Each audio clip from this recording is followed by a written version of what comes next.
4월 20일 부활절 허부교회 예배에 나오신 모든 분들을 예수님의 이름으로 환영하고 축복합니다. 잘 오셨습니다.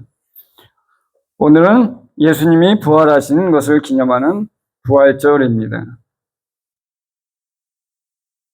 옆 사람과 인사를 나누시겠습니다. 당신도 부활할 것입니다. 이 기쁜 소식을 얘기하는데 전혀 기쁜 표정이 아닙니다. 네, 다시 다른 분과 인사를 나누시겠습니다. 당신도 부활하실 것입니다. 예, 좀 더 나아졌습니다. 저는 오늘 부활의 역전이라는 제목으로 마가복음 15장 42절에서 16장 15절까지의 본문을 가지고 설교하려고 합니다. 아까 13절까지 본문으로 말씀드렸는데 제가 처음에 13절로 했다가 설교를 작성하면서 본문이 늘어났습니다. 네, 설교를 이어가겠습니다. 오늘은 예수님이 부활하신 놀라운 사건을 기념하는 부활절입니다. 저는 이 부활절의 의미를 기억하고 되새기기 위해서 부활절을 주제로 설교하려고 합니다.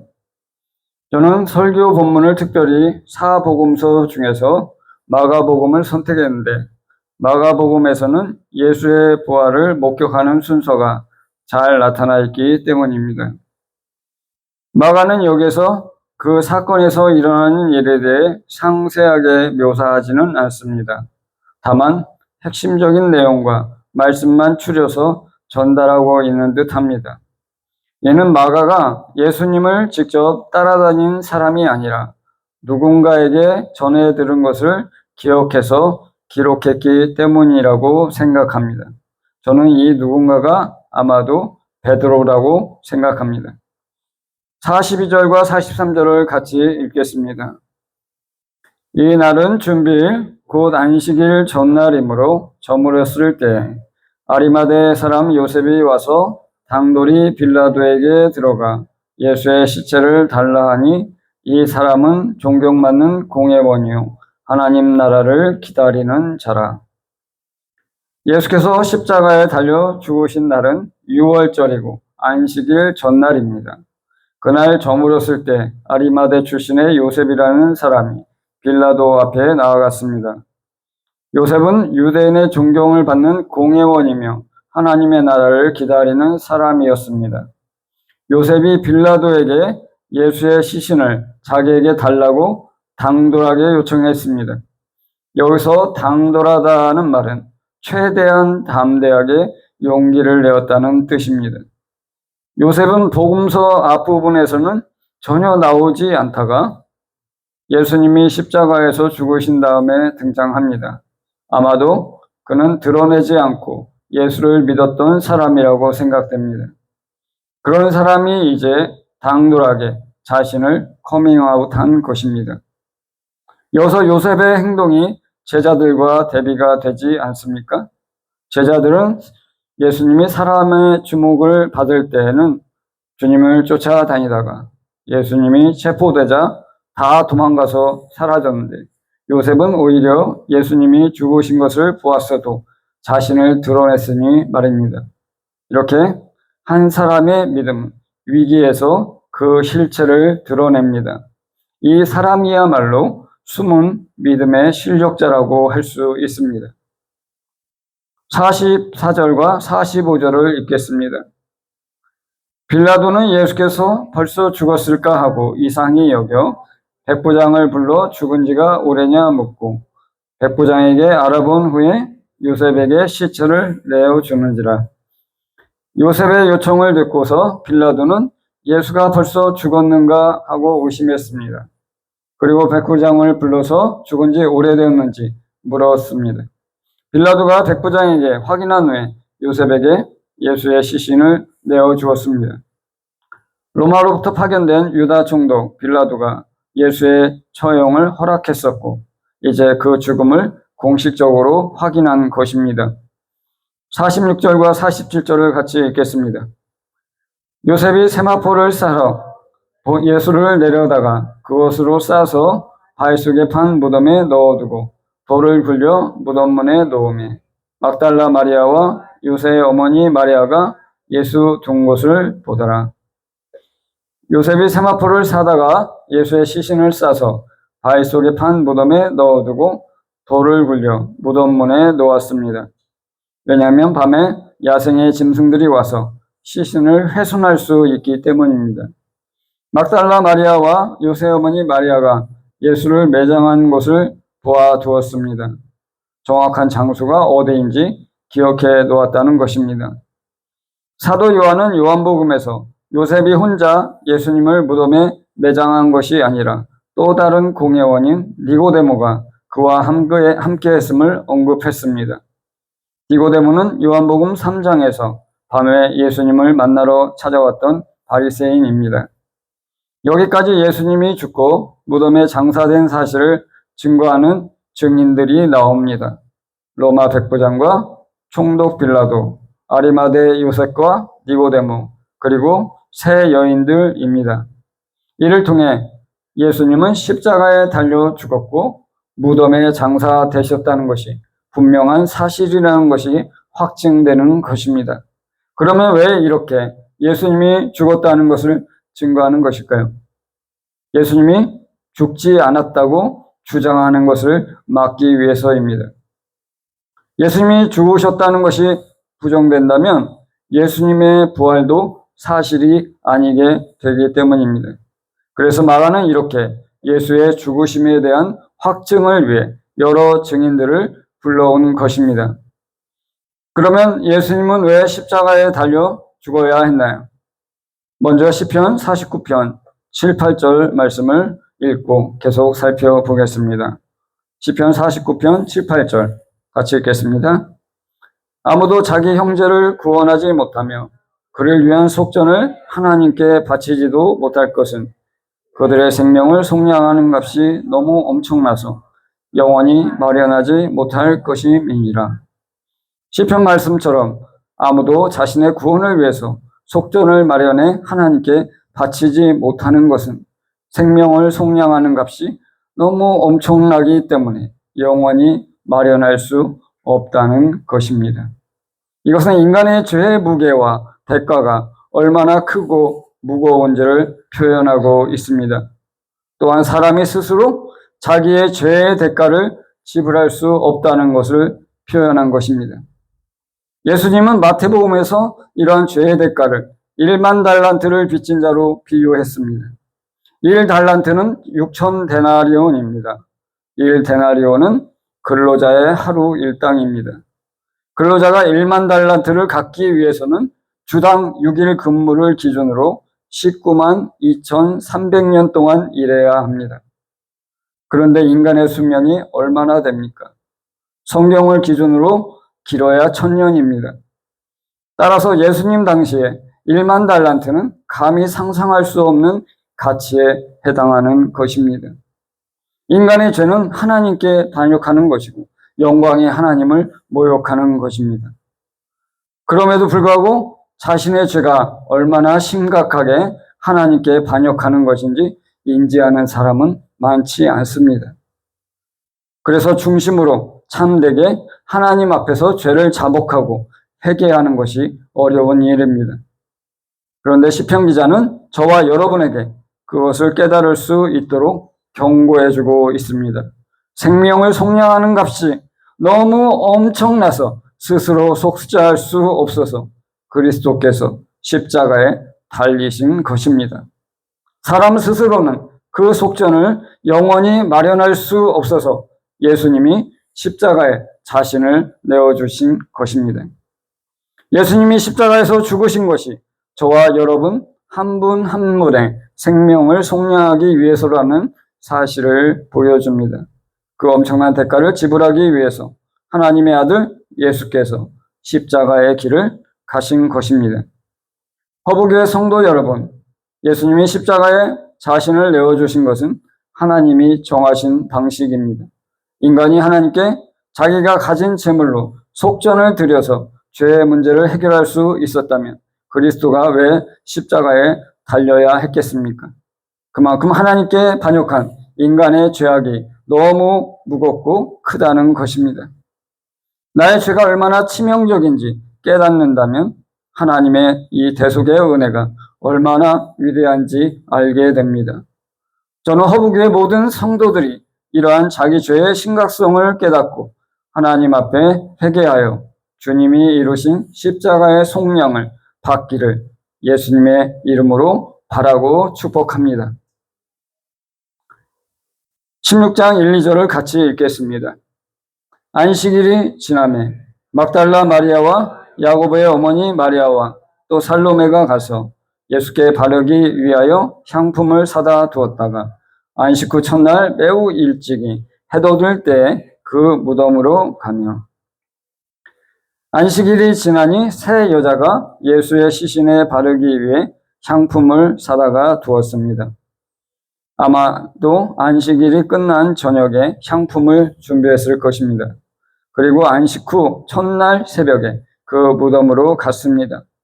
야곱이 애굽에서 죽었을 때 그의 시신에 향품을 채운 것을 보면 시신에 향품을 바르거나 채우는 것은 고대 근동 지역의 관습일 것입니다. 3절과 4절을 같이 읽겠습니다.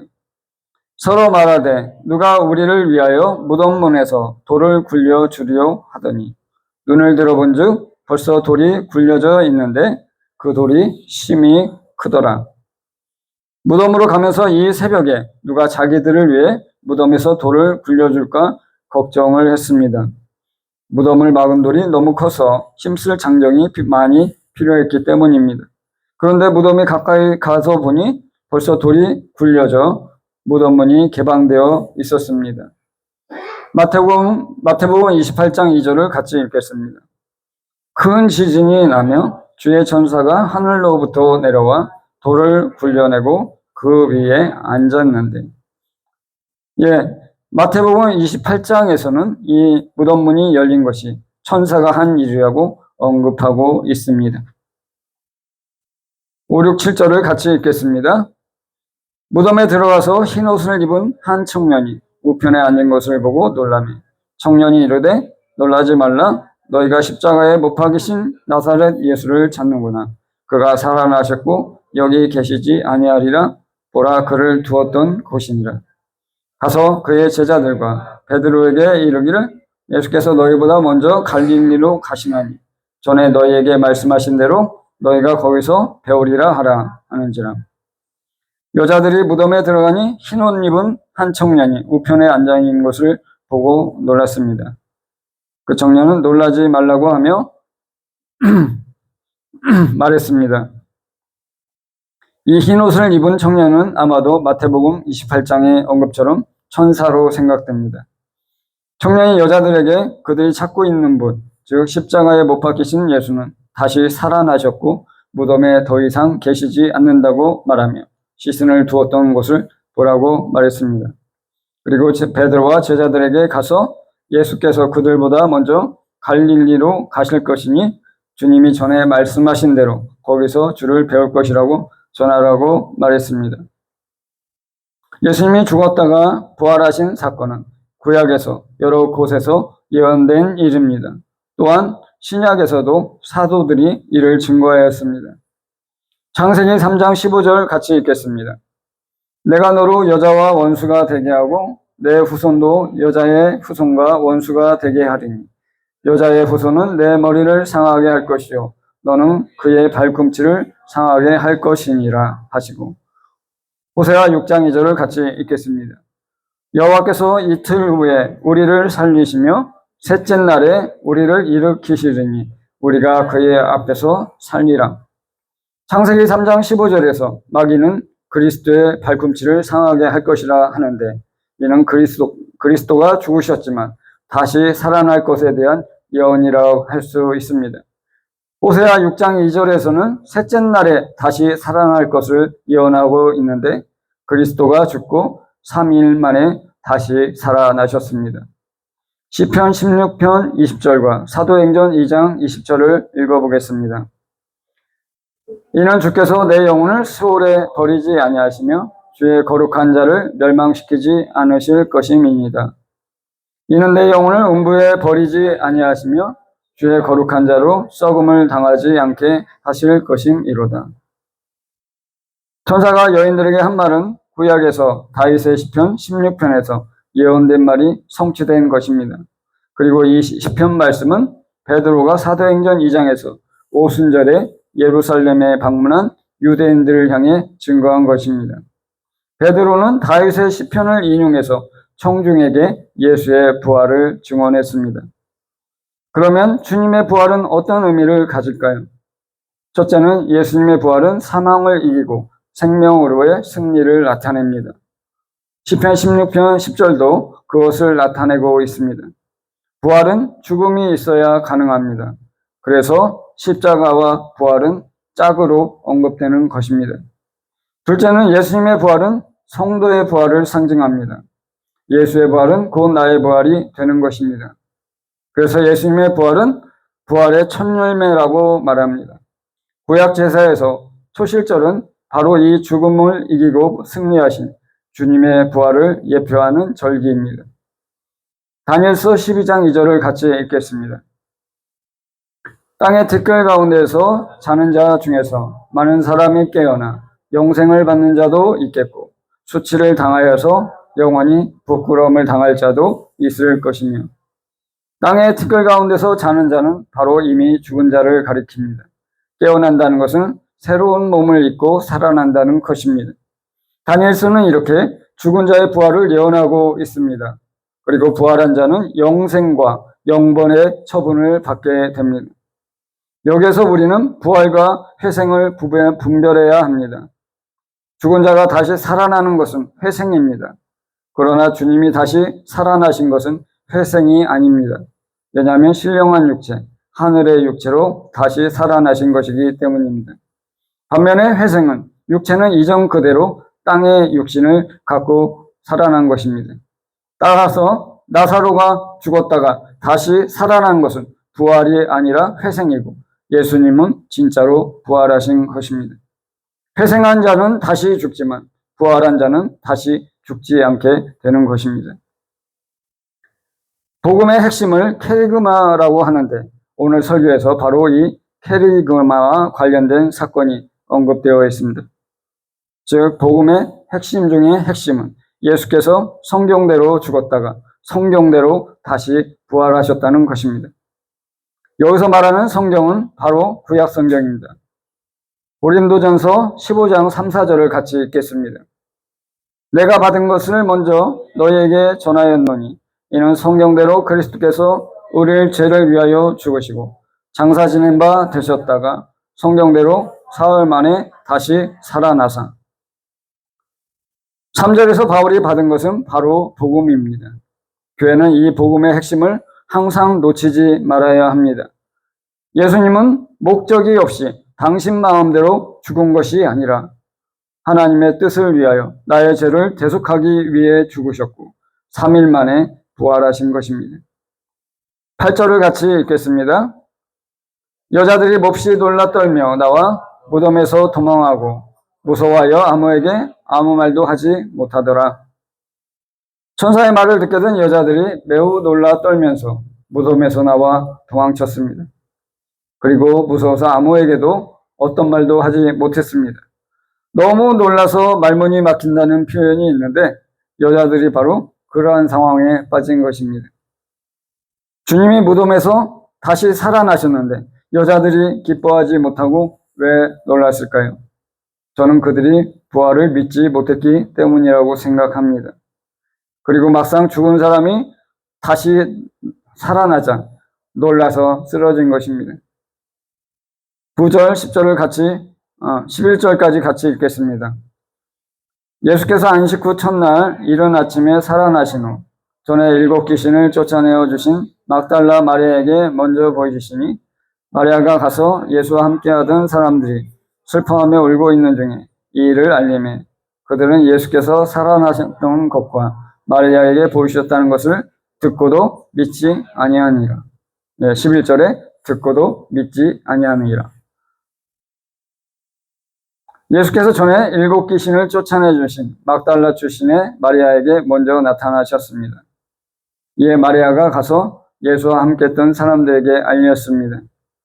그러나 그들은 예수께서 다시 살아나셨고 마리아에게 보이셨다는 소식을 듣고도 믿지 않았습니다. 여기서 부활의 증인의 사명이 나타납니다. 바로 그리스도가 다시 살아나셨다는 소식을 다른 사람에게 가서 전하는 것입니다. 마리아는 부활하신 예수님을 만나고 나서 예수와 함께 하던 사람들에게 가서 이 소식을 전했습니다. 왜냐하면 이것은 놀라운 소식이고 새로운 생명의 소식이기 때문입니다. 예수님을 잃고 울며 슬퍼하는 자들에게 이 기쁜 소식을 알리기 위해서입니다. 여러분, 예수님의 부활이 여러분 자신에게 기쁜 소식입니까? 아니면 그저 그런 소식입니까? 아니면 있으나 마나한 소식입니까? 아니면 부끄러운 소식입니까? 예수님의 부활이 스스로에게 기쁜 소식인 사람이 바로 예수님의 부활을 전할 것입니다. 나에게 기쁜 소식이 아닌데 다른 사람에게 전하려고 하겠습니까? 나에게 부끄러운 소식인데 다른 사람에게 알릴 용기가 나겠습니까? 나에게 있으나 마나한 소식인데 다른 사람에게 전할 필요가 있겠습니까? 여러분에게 예수님의 부활이 참된 기쁜 소식이 되기를 간절히 바랍니다. 12절과 13절을 같이 읽겠습니다. 그 후에 그들 중 2 사람이 걸어서 시골로 갈 때 예수께서 다른 모양으로 그들에게 나타나시니 2 사람이 가서 남은 제자들에게 알리었으되 역시 믿지 아니하니라. 그 후에 제자들 중 2 사람이 걸어서 시골로 갈 때 예수께서 다른 모습으로 그들에게 나타나셨습니다. 이 2 제자는 예수님을 만나고서도 알아보지 못했습니다. 이 2 사람은 바로 누가복음 24장에서 예루살렘에서 엠마오로 가는 2 제자를 가리킵니다. 2 사람은 부활하신 예수님을 만나고 나서 예루살렘으로 다시 돌아가 남은 제자들에게 알렸지만 그들이 역시 믿지 않았습니다. 엠마오로 가던 2 제자도 돌아와서 형제들에게 예수님이 부활하셨다고 증거했습니다. 좌절하며 고향으로 돌아가던 2 사람이 어느새 새 희망으로 기뻐하며 예루살렘으로 돌아왔고 주님의 부활을 알렸습니다. 마리아처럼 그들에게도 주님의 부활은 기쁜 소식이었기 때문입니다. 형제들은 마리아와 2 제자, 즉 3 사람의 증언을 들었으나 주님의 부활을 믿지 않았습니다. 이는 두세 증인법이라는 유대의 전통법을 무시하는 행위입니다. 14절과 15절을 같이 읽겠습니다. 그 후에 11 제자가 음식 먹을 때에 예수께서 그들에게 나타나사 그들의 믿음 없는 것과 마음이 완악한 것을 꾸짖으시니 이는 자기가 살아난 것을 본 자들의 말을 믿지 아니함이더라. 또 이르시되 너희는 온 천하에 다니며 만민에게 복음을 전파하라. 유다를 제외한 11 제자가 음식을 먹고 있을 때 예수께서 그들에게 나타나셨습니다. 주님의 부활에 대한 증거가 드디어 11 제자 모두에게 확증되었습니다. 이외에도 사도 바울은 고린도전서 15장에서 부활하신 예수를 만난 증인들을 열거합니다. 고린도전서 15장 5절에서 8절을 같이 읽겠습니다. 게바에게 보이시고 후에 12 제자에게와 그 후에 500여 형제에게 일시에 보이셨나니 그 중에 지금까지 대다수는 살아있고 어떤 사람은 잠들었으며 그 후에 야고보에게 보이셨으며 그 후에 모든 사도에게와 맨 나중에 만삭되지 못하여 난 자 같은 내게도 보이셨느니라.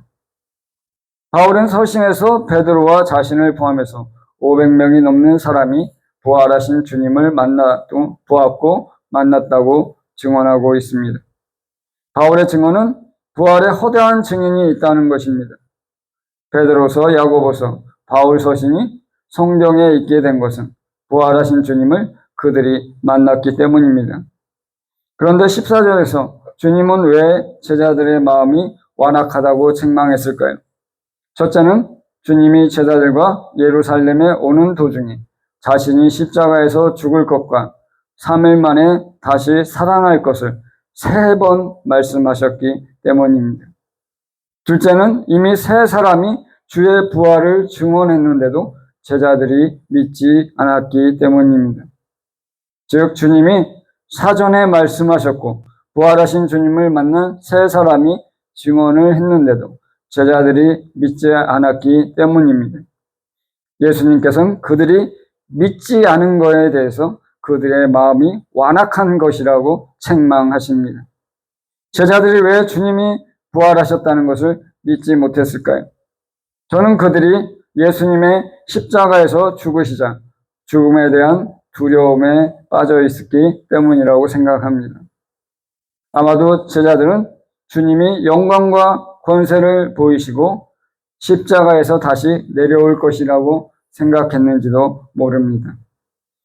그런데 주님이 끝내 십자가에서 죽으신 것입니다. 제자들의 기대와 바램을 저버리고 주님이 죽은 것입니다. 여기서 충격을 받은 제자들은 두려움에 사로잡혔고 즉 죽음에 빠져서 부활을 믿지 못한 것입니다. 15절에서 예수께서 제자들에게 온 천하에 다니며 만민에게 복음을 전파하라고 명령했습니다. 예수님이 죽고 부활하기 전에는 제자들에게 이스라엘 집으로 가라고 말씀하셨습니다. 그런데 부활하고 나서는 제자들에게 온 천하에 다니라고 명령하십니다. 이는 첫째, 예수님의 지상사역이 십자가의 죽으심으로 완료된 것이 아니라 부활하심으로 완료되었다는 것을 상징합니다. 주님은 부활하셔서 바로 승천하지 않고 제자들에게 보이고 나서야 하늘로 올라가셨습니다. 즉 부활 후에 제자들에게 자신의 부활을 증거하는 일이 마지막 사역이라는 것을 드러낸 것입니다. 그래서 제자들을 부활의 증인으로 세워야 했기에 이렇게 제자들을 찾아다니신 것입니다. 둘째는 죽음에 사로잡혀 두려워하는 제자들을 다시 복음의 증인으로 세우기 위해서입니다. 제자들은 예수님이 십자가에서 죽으시고 나서 두려움에 사로잡혔습니다. 문을 걸어 잠그고 숨어서 로마 군병과 공회원들의 사병들을 피해 숨어 있었기 때문입니다. 그런데 부활하신 주님을 만나고 나서 제자들 안에 있던 두려움이 사라졌습니다. 그들은 부활하신 주님을 만나고 나서야 자신의 부활이 현실화된 것입니다. 주님이 부활하신 것처럼 나도 부활할 것이라는 확신이 그 마음에 새겨진 것입니다. 이러한 제자들의 마음의 변화가 후에 사도행전에서 드러납니다. 베드로는 헤롯 왕에 의해 죽이기로 판정을 받고서도 감옥에서 태평하게 깊은 잠에 빠졌습니다. 천사가 그를 감옥에서 탈출시키려고 왔는데 그가 깨지 않자 그를 쳐서 깨워야 했습니다. 그가 죽음의 공포에 사로잡혔다면 이렇게 깊은 잠을 잘 수 있었을까요? 사도들이 사내들인 공회에서 예수의 이름으로 아무것도 전하지 말라는 명령을 받았음에도 불구하고 그들은 체포되는 것을 두려워하지 않고 성전에서 복음을 전파했습니다. 그들은 복음을 전파하다가 탄압과 핍박을 받았지만 오히려 하나님께 감사하고 찬양을 했습니다. 사도 요한의 형제인 사도 야고보가 바로 첫 번째 순교자입니다. 그리고 다른 사도들도 후에 복음을 전파하다가 현지에서 순교했다는 것이 전해집니다.